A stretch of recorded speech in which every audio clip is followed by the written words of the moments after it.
Hello welcome to food box by అరుణ.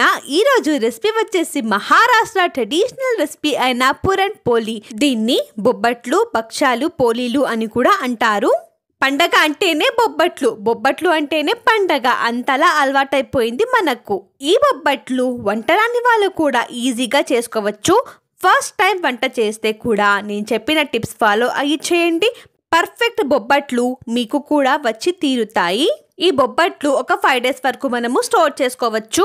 ఇంకా late చేయకుండా సాఫ్ట్గా పర్ఫెక్ట్గా బొబ్బట్లను ఏ రకంగా ప్రిపేర్ చేయాలో రెసిపీని చూసేద్దాము.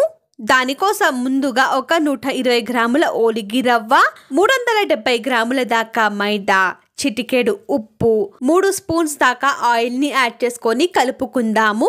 ఇందులో బొంబాయి రవ్వ వేయడం ద్వారా మనము లోపల పెట్టిన స్టఫింగ్ లో ఉన్న వాటర్ ని పీల్చుకొని బొబ్బట్లు సాఫ్ట్ గా ఉండడానికి హెల్ప్ అవుతుంది మనకు.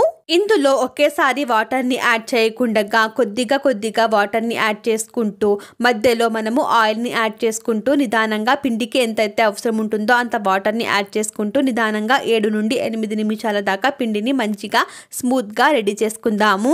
ఈ పిండిని గట్టిగా ఒత్తుకుంటూ కలుపుకోవాల్సి ఉంటుంది. బాగా కలుపుకున్న తర్వాత పై పిండి పల్చగా వస్తుంది సాగి మనకు. ఈ పిండి సాఫ్ట్ గా కలుపుకున్న తర్వాత మనకు ఈ టెక్స్చర్ అయితే ఉంటుంది.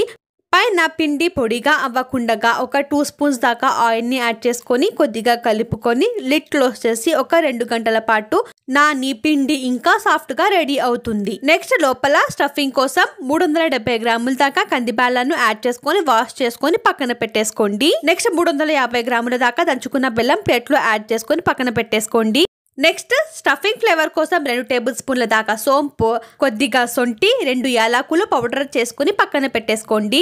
తరువాత ఒక గిన్నెలో 5 గ్లాసుల దాకా వాటర్ ని యాడ్ చేసుకొని ఫ్లేమ్ ఆన్ చేసి హై ఫ్లేమ్ లోనే ఈ వాటర్ అనేది మనము బాయిల్ చేసుకోవాలి. ఈ నీళ్లు బాగా మరుగుతున్నప్పుడు వాష్ చేసి పెట్టుకున్న కందిబ్యాలను యాడ్ చేసుకొని ఇందులో బ్యాళ్ల పచ్చి వాసన పోవడానికి 1/2 టేబుల్ స్పూన్ దాకా పసుపుని యాడ్ చేసుకొని కలుపుకుందాము. కలుపుకొని లిడ్ క్లోజ్ చేసి 15 నిమిషాల వరకు బాయిల్ అవ్వడానికి అలాగే వదిలేసేయండి. ఒక పొంగు రాగానే లో ఫ్లేమ్ చేసి సైడ్ నుండి కాస్త ఓపెన్ గా లిడ్ క్లోజ్ చేసుకొని ఒక 2 నిమిషాలు బాయిల్ చేసుకుంటే బ్యాళ్ళు అనేవి మంచిగా కుక్ అయిపోయి ఉంటాయి సాఫ్ట్ గా. ఇందులో ఉన్న ఎక్స్ట్రా వాటర్ ను స్ట్రెయిన్ చేసుకొని మనము దీన్ని రసం ప్రిపరేషన్ కి యూస్ చేసుకుందాము. మీకు ఈ రసం రెసిపీ కావాలనుకుంటే కమెంట్ బాక్స్ లో కమెంట్ చేయండి, తప్పకుండా అప్లోడ్ చేస్తాను.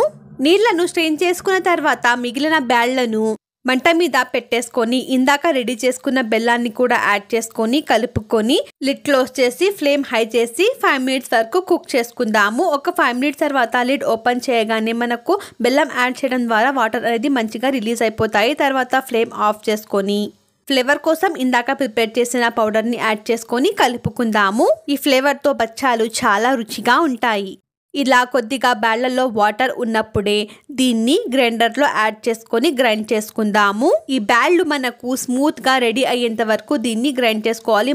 మధ్యలో కాస్త స్పూన్ తో కదిలించుకుంటూ బ్యాళ్ల పలుకులు ఎక్కడ లేకుండా గ్రైండ్ చేసుకొని మనకు ఈ స్మూత్ టెక్స్చర్ అనేది ఖచ్చితంగా రావాలి. గ్రైండ్ చేసుకున్న తర్వాత వీటిని ఒక బౌల్లో ట్రాన్స్ఫర్ చేసుకొని ఇది కాస్త కూల్ అయ్యాక మీకు కావాల్సిన సైజ్ లో పూర్ణాన్ని తీసుకొని రౌండ్ బాల్స్ లాగా రెడీ చేసుకొని పక్కన పెట్టేసుకోండి.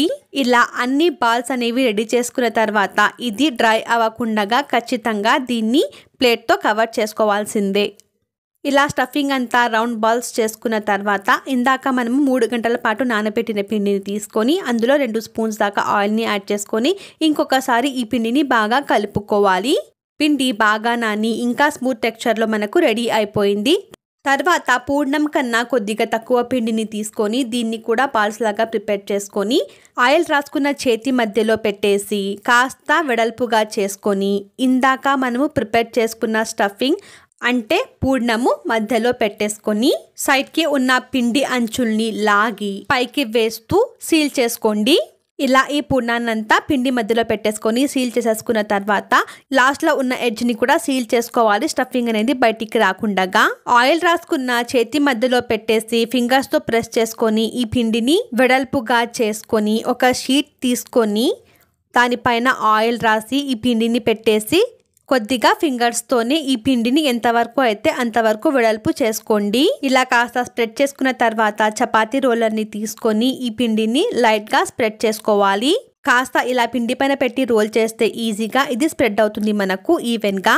ఇలా అంతా స్ప్రెడ్ చేసుకున్న తర్వాత మీరు వేయాలి అనుకుంటే పైన గసగసాలు యాడ్ చేసుకోండి. దీనివల్ల టేస్ట్ బాగుంటుంది. పైన కాస్త ఆయిల్ కూడా యాడ్ చేసుకొని వేడిగా ఉన్న పెనం పైన కాస్త ఆయిల్ ని యాడ్ చేసుకొని ప్రిపేర్ చేసిన బొబ్బట్లుని ఫింగర్ టిప్స్ తో అలా రిలీజ్ చేస్తూ పెనం మీద యాడ్ చేసుకొని సైడ్స్ కి ఆయిల్ వేసేసి ఒక 30 సెకండ్స్ దాకా ఫ్రై చేసుకుందాము. చూడండి ఈ బొబ్బట్టు ఎంత మంచిగా మనకు పొంగుతా ఉందో.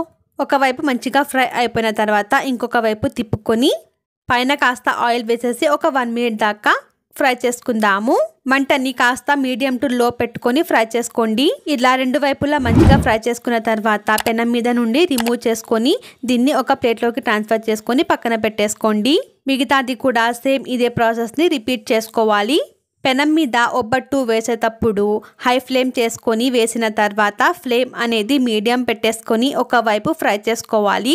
ఆయిల్ సైడ్స్కి వేసుకొని 1 నిమిషం పాటు ఫ్రై చేసుకొని తర్వాత టర్న్ చేసుకొని పైన ఆయిల్ వేసేసి 1 నిమిషం పాటు ఫ్రై చేసుకున్న తర్వాత పెనం మీద నుండి తీసుకొని ఒక ప్లేట్లో ట్రాన్స్ఫర్ చేసుకొని ఇవి గోరువెచ్చగా ఉన్నప్పుడు హాట్ బాక్స్లో ట్రాన్స్ఫర్ చేసుకొని సర్వ్ చేసుకోవచ్చు.